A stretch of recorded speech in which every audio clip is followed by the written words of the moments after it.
아이 둘이면 살림이 무겁다. 시댁에서 쫓겨난 날, 과부는 울지 않았습니다. 장터 끝, 3번이나 망한 쌀가게. 사람들은 비웃었지요. 저러다 또 망하겠지. 하지만 3달 뒤, 장터에서 처음으로 줄이 섰습니다.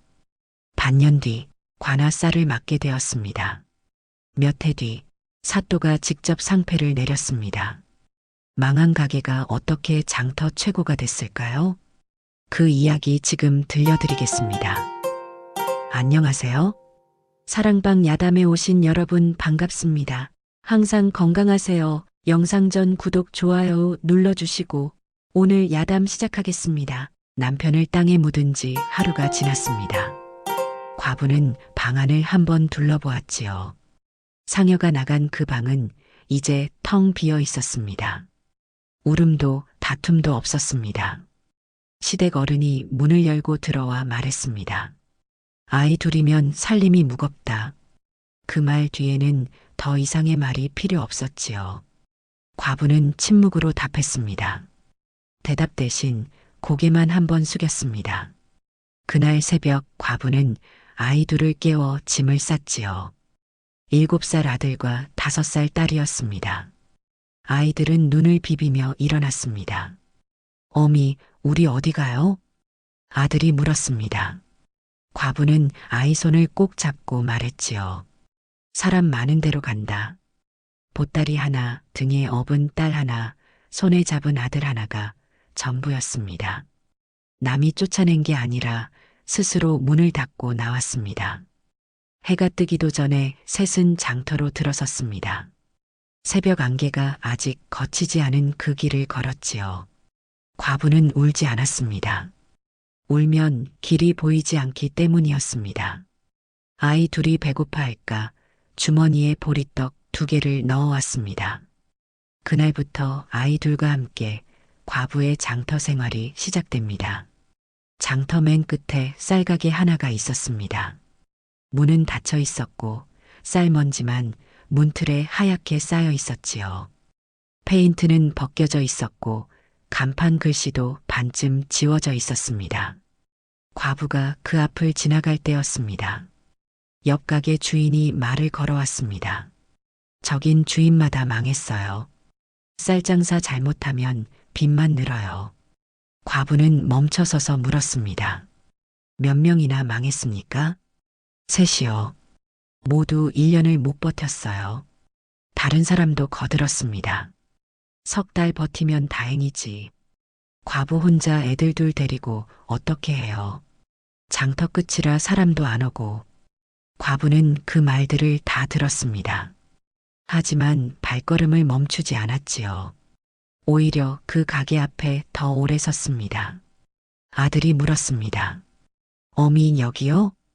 과부는 그렇다는 듯 보였습니다. 그래, 여기다. 그날 저녁 과부는 가게 주인을 찾아갔습니다. 주인은 주막에 앉아 한숨만 쉬고 있었지요. 이 가게 얼마요? 주인은 놀란 얼굴로 과부를 쳐다보았습니다. 정말 사시려고요? 과부는 확답을 했습니다.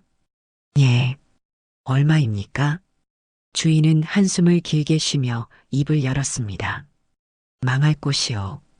그래도 괜찮소? 내가 3달 만에 문 닫았소. 쌀은 팔리지 않고 외상은 늘어나고. 과부는 차분하게 물었습니다. 쌀은 어디서 떼어왔습니까? 저울은 정확했습니까? 손님 눈앞에서 달았습니까? 주인은 말문이 막혔습니다. 과부는 다시 물었습니다. 묵은 쌀과 햅쌀을 섞었습니까? 주인은 고개를 돌렸습니다. 대답 대신 침묵이 흘렀지요. 과부는 또박또박 말했습니다. 망한 게 아니라 주인을 잘못 만난 겁니다. 그 말에 주인은 잠시 말이 없었지요.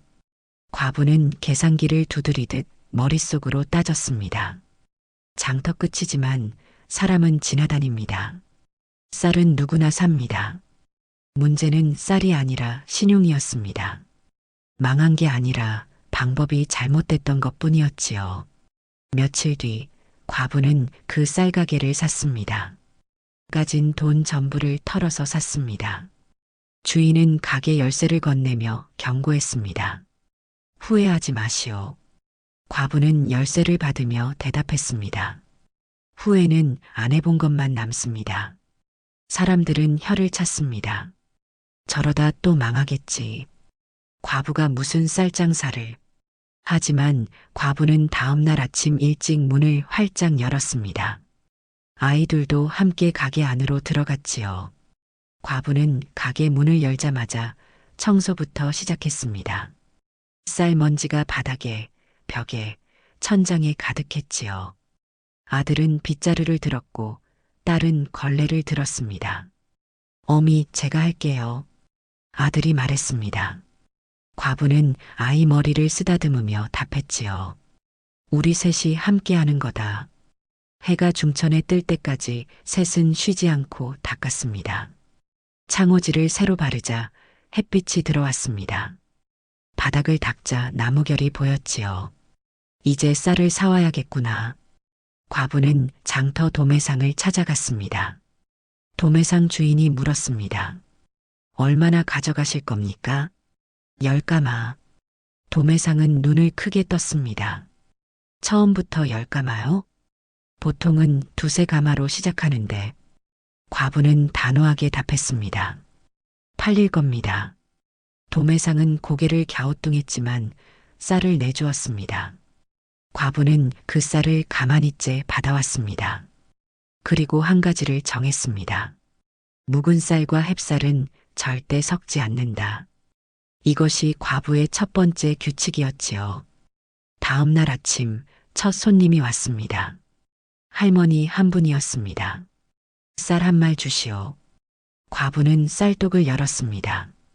그리고 저울을 할머니 눈앞에 놓았습니다. 여기서 보십시오. 할머니는 놀란 표정을 지었습니다. 눈앞에서 다는 집은 처음이네. 과부는 쌀을 한 줌씩 떠서 저울에 올렸습니다. 딸랑딸랑 저울이 움직였지요. 한 말 정확히 맞습니다. 할머니는 쌀을 받아들고 약속했습니다. 다음에 또 올게. 두 번째 손님은 아저씨였습니다. 햅쌀 있소? 예, 있습니다. 묵은 쌀이랑 섞은 거 아니오? 과부는 쌀독 2개를 열어 보였습니다. 이쪽이 햅쌀, 이쪽이 묵은 쌀입니다. 섞지 않습니다. 아저씨는 쌀알을 한번 집어보더니 인정했습니다. 진짜 햅쌀이네. 햅쌀 2말 주시오. 과부는 또다시 저울을 손님 앞에 놓고 달았습니다. 아저씨는 돈을 내며 격려했습니다. 장사 오래 하시오. 그날 저녁까지 손님이 7명 왔습니다. 많지 않았지만 과부는 만족했습니다. 아들이 물었습니다. 어미, 오늘 잘한 거예요? 과부는 미소 지으며 대답했지요. 내일은 더 많이 올 거다. 사람들은 여전히 비웃었습니다. 저러다 망하지.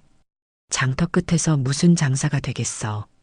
하지만 과부는 다음 날도 그 다음 날도 문을 열었습니다. 그리고 똑같이 했습니다. 저울은 손님 앞에, 쌀은 섞지 않고 무게는 정확하게. 셋째 날 손님이 10명이 넘었습니다. 소문 들었어요.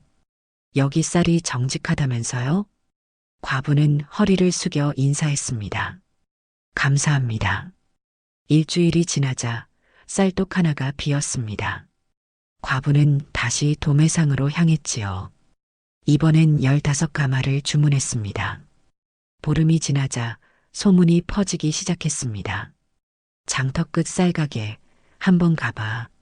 저울을 눈앞에서 달아준다더라. 쌀을 섞지 않는데. 처음엔 반신반의하던 사람들이 하나둘 찾아왔습니다. 어느 날 아침 과부가 문을 열자 손님 3명이 기다리고 있었습니다. 문 열기만 기다렸어요. 과부는 놀랐지만 침착하게 손님을 맞았습니다. 어서 오십시오. 그날 오전에만 쌀독 하나가 텅 비었습니다. 과부는 점심도 거르고 도매상으로 달려갔지요. 오늘 또 가져가시오? 도매상이 물었습니다. 예, 스무가마 부탁합니다. 도매상은 혀를 찼습니다. 대단하시오. 진짜 파시는구만. 오후가 되자 손님이 더 몰려들었습니다. 이 집 쌀 먹어봤는데 진짜 다르더라. 밥이 윤기가 나. 한 아주머니가 칭찬했습니다. 다른 집은 묵은 쌀 섞어서 밥이 퍼석했는데 여긴 햅쌀이 진짜 햅쌀이야. 과부는 쉴 틈도 없이 저울을 달았습니다. 아들은 쌀을 푸고 딸은 돈을 받았습니다. 어미 쌀독이 또 비었어요. 아들이 소리쳤습니다. 과부는 헛웃음을 지으며 답했지요. 그래, 알았다. 그날 저녁 쌀독이 3번이나 비었습니다. 하루에 3번이나 비다니 과부도 믿기지 않았습니다. 손님들은 더 많아졌습니다. 여기가 그 쌀가게지? 정직하다는 소문 들었어요. 어느 날은 줄이 가게 밖까지 이어졌습니다. 옆 가게 주인이 놀라서 말했습니다. 이게 대체 어떻게 된 거요? 저 집이 망한 집이었잖소? 다른 주인이 답했습니다. 주인이 달라서 그래. 쌀을 안 섞고 저울을 속이지 않으니까. 소문은 장터를 넘어 마을까지 퍼졌습니다. 장터 끝 쌀가게 가봐. 한 번 사면 다시 가게 돼. 한 달이 지나자 과부는 쌀독을 2개 더 샀습니다. 도매상 주인이 입가에 미소를 띠며 인정했습니다. 이제 우리 단골이 되셨구만. 한 달에 100가마는 가져가시겠어요. 과부는 허리를 숙여 인사했습니다. 감사합니다. 하지만 마음속으로는 다짐했지요. 더 크게 키워야 한다. 아이 둘은 이제 가게 일을 제법 거들었습니다. 아들은 저울질을 배웠고 딸은 돈 계산을 배웠습니다.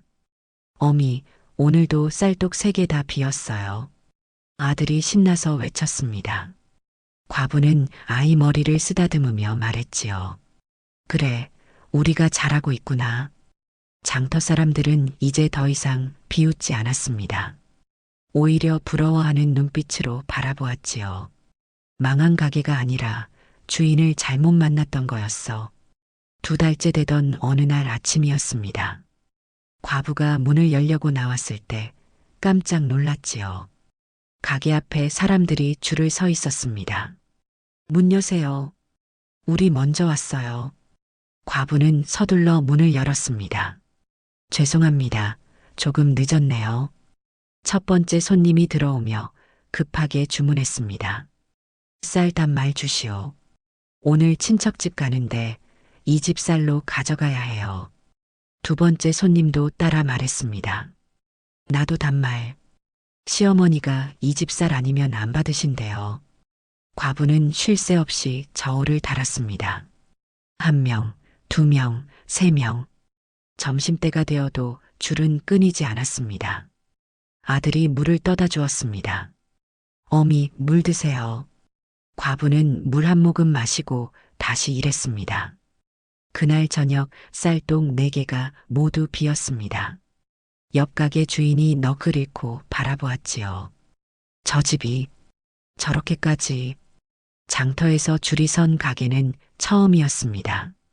쌀가게에 줄을 서다니 누가 믿겠습니까? 하지만 사실이었습니다. 다음 날도 그 다음 날도 줄은 이어졌습니다. 늘 외상만 하던 사람들이 이제는 돈을 냈습니다. 오늘은 꼭 사가야지. 다음엔 없을까봐. 과부는 손님 한 분 한 분에게 정성껏 쌀을 달아주었습니다. 감사합니다. 또 오십시오. 어느 날 장터 한가운데서 장사하던 상인이 찾아왔습니다. 당신 어떻게 하는 거요? 우리는 한가운데인데도 손님이 줄었소. 과부는 조용히 답했습니다. 특별한 건 없습니다. 그저 정직하게 할 뿐입니다. 상인은 깊은 한숨을 쉬며 돌아갔지요. 그날 저녁 과부는 아이들에게 가르쳤습니다. 우리가 바르게 하니까 사람들이 오는 거란다. 앞으로도 그렇게 하자. 아들이 힘차게 대답했습니다. 예, 어미. 장터 사람들이 웅성거렸습니다. 쌀가게가 다시 살아났다. 아니, 망한 적이 없었던 것 같아. 과부는 그 말을 들으며 입가에 미소를 띄었습니다. 망한 게 아니었습니다. 제대로 된 주인을 만나지 못했던 것 뿐이었지요. 석 달째 되던 어느 날이었습니다. 관아에서 아전 하나가 찾아왔습니다. 주인 어른 계시오? 과부가 나와 절을 올렸습니다. 예, 제가 주인입니다. 아전은 과부를 위아래로 훑어보았지요. 과부가 주인이라니. 소문이 자자하더니 직접 보니 신기하구만. 아전이 본론을 꺼냈습니다. 관아쌀을 맡아볼 생각이 있소?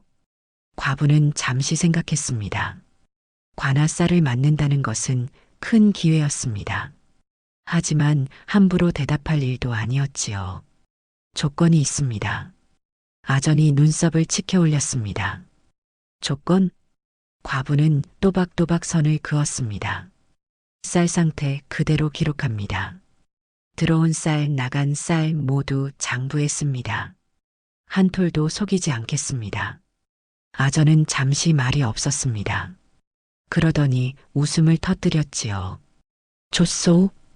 그런 주인을 찾고 있었소. 지금까지 주인들은 쌀을 빼돌리기 일쑤였소. 며칠 뒤 관아 쌀이 도착했습니다. 술에 5대 분량이었습니다. 장터 사람들이 모두 나와 구경했지요. 저 집이 관아 쌀까지? 과부 혼자서 어떻게 감당하려고. 하지만 과부는 침착했습니다. 쌀 가마니를 하나하나 열어보았습니다. 쌀알을 손에 쥐고 눈으로 확인했지요. 이건 햅쌀, 이건 작년쌀. 과부는 냄새도 맡고 빛깔도 살폈습니다. 아전이 감탄하며 물었습니다. 쌀을 보는 눈이 예사롭지 않구만. 어디서 배웠소? 과부는 담담하게 답했습니다. 굶어본 사람은 쌀을 압니다. 아전은 잠시 말없이 과부를 바라보았습니다. 과부는 장부를 꺼내 하나하나 적었습니다.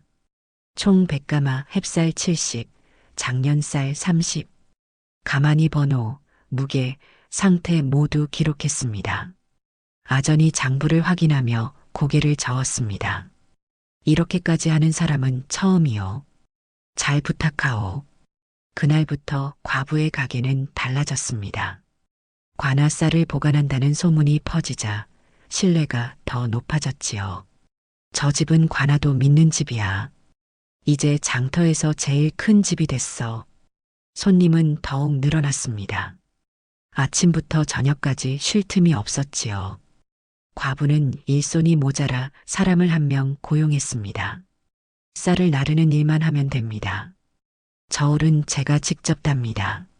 젊은 총각 하나가 들어왔습니다. 열심히 하겠습니다. 한 달 뒤 아전이 다시 찾아왔습니다. 장부를 보자. 과부는 장부를 꺼내 보였습니다. 들어온 쌀, 나간 쌀 하나하나 기록되어 있었지요. 아전은 장부를 넘기며 감탄했습니다. 한 톨도 틀리지 않았구만. 대단하오. 과부는 허리를 숙였습니다. 당연한 일입니다. 아전이 일어서며 약속했습니다. 앞으로도 계속 맡기겠소. 이런 주인 찾기 힘들었소. 과부는 다시 한번 절을 올렸습니다. 그날 저녁 과부는 아이들에게 일렀습니다. 관아 쌀을 맡는다는 건 큰 책임이란다. 우리가 더 조심해야 해. 아들이 다짐했습니다. 어미, 우리 잘하고 있어요. 과부는 아이를 안으며 대답했지요. 그래, 우리 잘하고 있구나. 장터에서 이제 과부의 가게는 가장 큰 가게가 되었습니다. 장터 최대 물량을 다루는 집이 된 것이었지요. 반년이 지났습니다. 과부의 쌀 가게는 이제 장터에서 모르는 사람이 없었습니다. 쌀 사러 가려면 장터 끝으로 가야지. 거기가 제일 좋아. 장터 한가운데 가게들은 한산해졌지만 과부의 가게는 북적였습니다. 어느 날 옆 가게 주인이 찾아왔습니다. 당신 가게 때문에 우리 손님이 다 간다오. 과부는 조용히 선을 그었습니다. 저는 제 일만 했을 뿐입니다. 손님은 스스로 선택하는 겁니다. 옆 가게 주인은 할 말이 없어 돌아갔지요. 그 무렵 과부는 큰 결심을 했습니다. 창고를 하나 더 사야겠다. 쌀이 너무 많아서 가게 안에 다 들어가지 않았습니다. 과부는 가게 옆 빈 건물을 알아보았습니다. 이 건물 얼마요? 주인이 놀라며 되물었습니다. 정말 사시려고? 여기도 비싸요. 과부는 단호하게 답했습니다. 값을 말씀하세요. 며칠 뒤 과부는 그 건물을 샀습니다. 사람들이 수군거렸습니다. 반년 만에 건물을 또 사?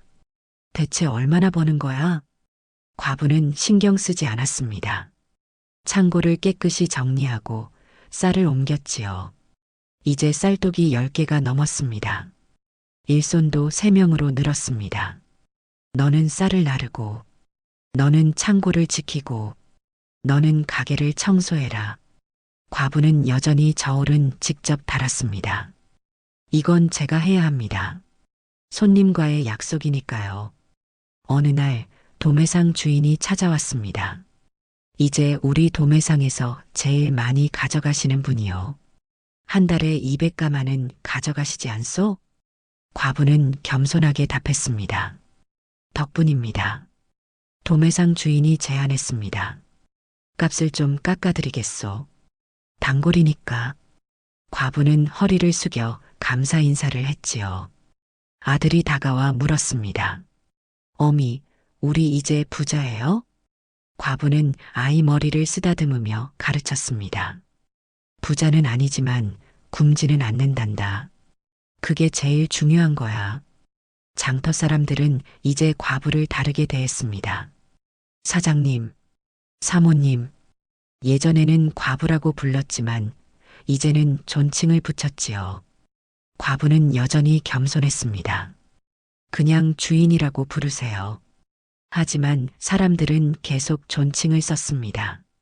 버려졌던 그 가게가 이제는 장터에서 가장 부러운 집이 되었습니다. 1년이 지났습니다. 아들은 이제 8살, 딸은 6살이 되었습니다. 아이들은 가게에서 자랐고 가게 일을 배웠지요. 어느 날 과부는 아들을 불렀습니다. 이제 내가 저울을 맡아라. 아들은 눈이 휘둥그레졌습니다. 제가요? 예, 내가 할 수 있다. 과부는 아들에게 저울질을 가르쳤습니다. 한 톨도 덜면 안 된다. 한 톨도 더해도 안 된다. 정확하게 달아야 한다. 아들은 알겠다는 듯 보이며 열심히 배웠습니다. 처음엔 손이 떨렸습니다. 어미, 제가 틀리면 어떡해요? 과부는 아들 손을 잡아주었습니다. 천천히 해라. 정확하게 하는 게 중요하단다. 아들은 심호흡을 하고 다시 저울을 잡았습니다. 쌀을 한 줌, 또 한 줌 떠서 올렸습니다.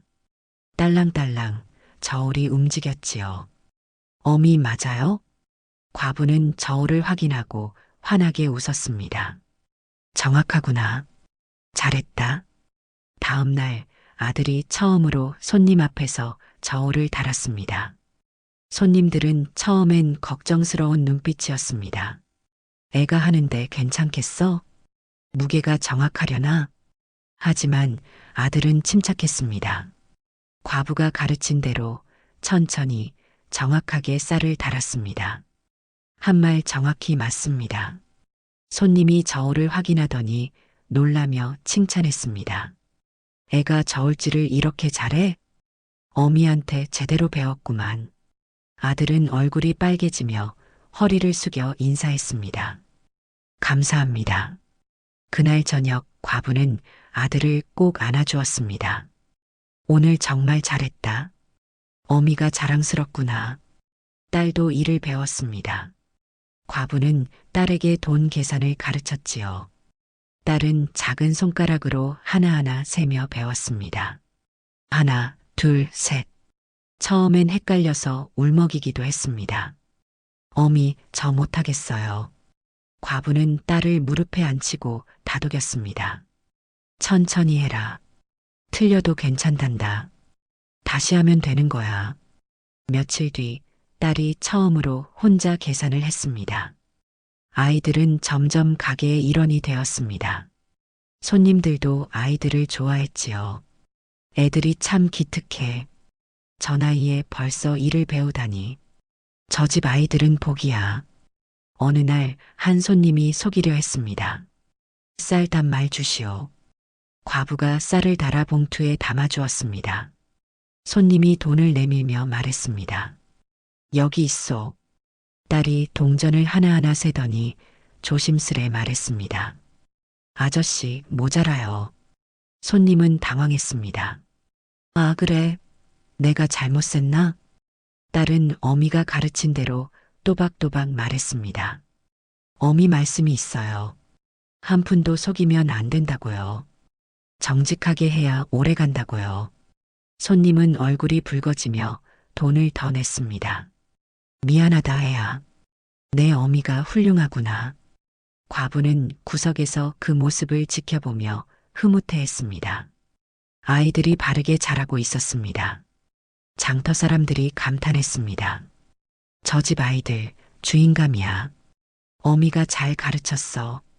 과부는 밤마다 아이들을 안고 일렀습니다. 사람은 정직해야 한다. 돈은 정직하게 벌어야 오래 간다. 그게 어미가 너희한테 물려줄 제일 큰 재산이란다. 아들이 힘차게 대답했습니다. 예, 어미. 저희 알아요. 딸도 작은 손으로 어미 손을 꼭 잡았습니다. 아이들은 가게에서 일하며 사람을 대하는 법을 배웠습니다. 웃는 법, 인사하는 법, 정직한 법.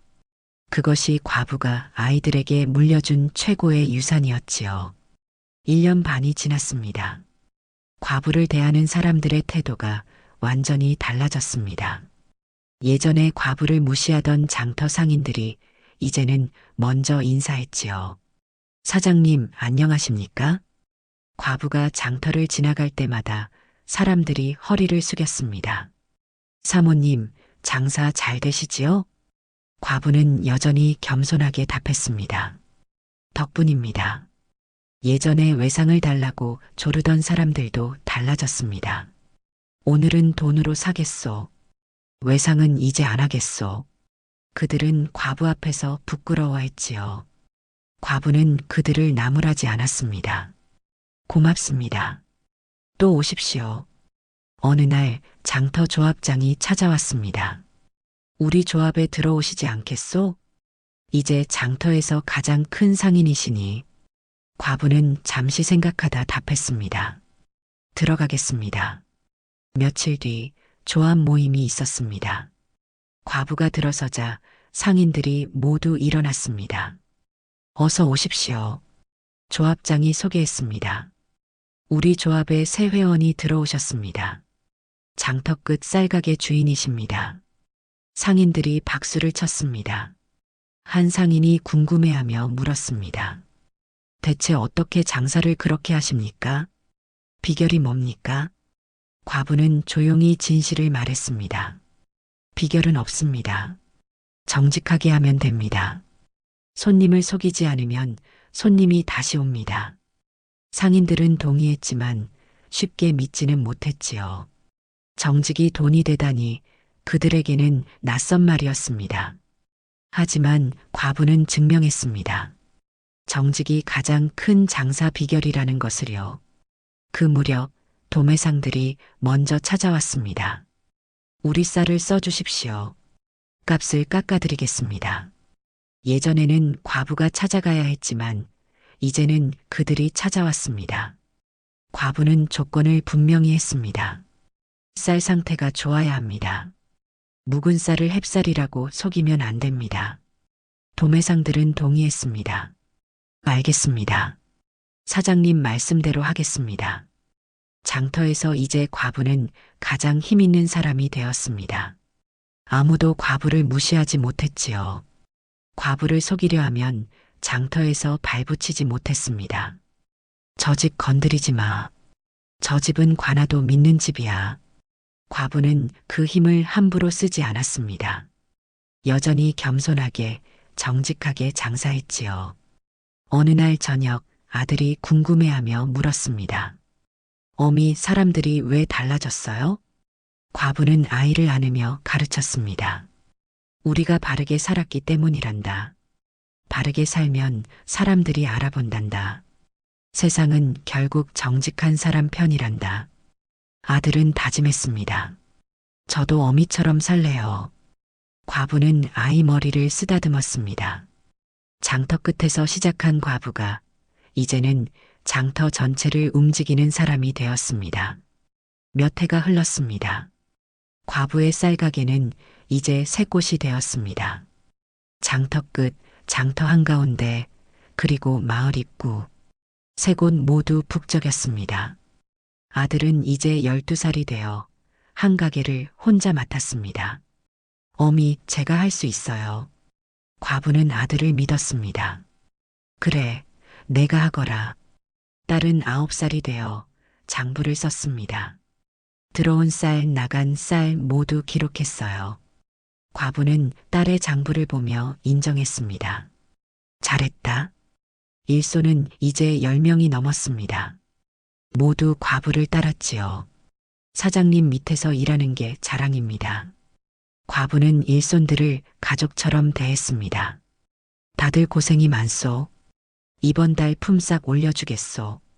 일손들은 감격했습니다. 감사합니다, 사장님. 어느 날 관아에서 사또가 직접 찾아왔습니다. 소문을 들었소.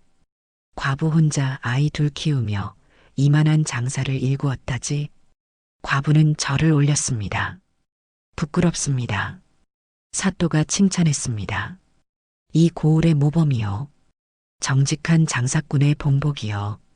사또는 과부에게 상패를 하나 내렸습니다. 이걸 가게에 걸어두시오. 과부는 상패를 받으며 눈물을 흘렸습니다. 감사합니다. 그날 저녁 과부는 상패를 가게에 걸었습니다. 정직상인이라고 쓰여 있었지요. 손님들이 상패를 보며 감탄했습니다.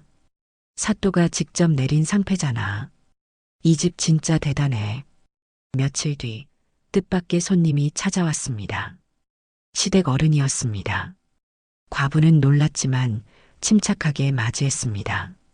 어르신, 안녕하십니까? 시댁 어른은 가게 안을 둘러보았습니다. 10개가 넘는 쌀독, 바쁘게 움직이는 일손들, 줄 선 손님들. 시댁 어른은 긴 한숨을 내쉬었습니다. 며느리, 제가 잘못 봤소. 과부는 아무 말도 하지 않았습니다. 시댁 어른이 떨리는 목소리로 이었습니다. 그때 내쫓지 말았어야 했는데 당신이 이렇게 될 줄 몰랐소. 과부는 조용히 입을 열었습니다. 어르신, 저는 쫓겨난 게 아닙니다. 스스로 나온 겁니다. 아이 둘 키우려면 제가 해야 했습니다. 시댁 어른은 아무 말도 못하고 돌아갔습니다. 그 모습을 본 아들이 물었습니다. 어미, 저분이 누구예요? 과부는 아이 머리를 쓰다듬으며 답했습니다. 옛날 사람이란다. 이제 상관없는 사람이야. 몇 해 뒤 과부는 모든 빚을 갚았습니다. 가게는 3곳, 일손은 15명이 되었습니다. 아이들은 굶지 않았고 입을 옷도 넉넉했지요. 장터 사람들이 칭송했습니다. 망한 가게가 아니라 주인을 잘못 만났던 거였지. 과부가 주인이 되고 나서 완전히 달라졌어. 어느 날 옛날 그 가게를 팔았던 주인이 찾아왔습니다. 내가 그때 팔지 말았어야 했는데. 과부는 입가에 미소를 띠며 답했습니다. 아니요. 주인님이 팔지 않았으면 제가 시작하지 못했을 겁니다. 오히려 감사합니다. 옛 주인은 깊은 한숨을 쉬며 돌아갔습니다. 과부는 아이들을 불러 앉혔습니다. 우리가 여기까지 온 건 정직했기 때문이란다. 앞으로도 그렇게 살아라. 아들이 약속했습니다. 예, 어미. 딸도 힘차게 말했습니다. 저희도 어미처럼 살게요. 과부는 두 아이를 꼭 안으며 진심을 전했습니다. 아니다. 너희가 있어서 여기까지 왔단다. 아이들이 복이었어.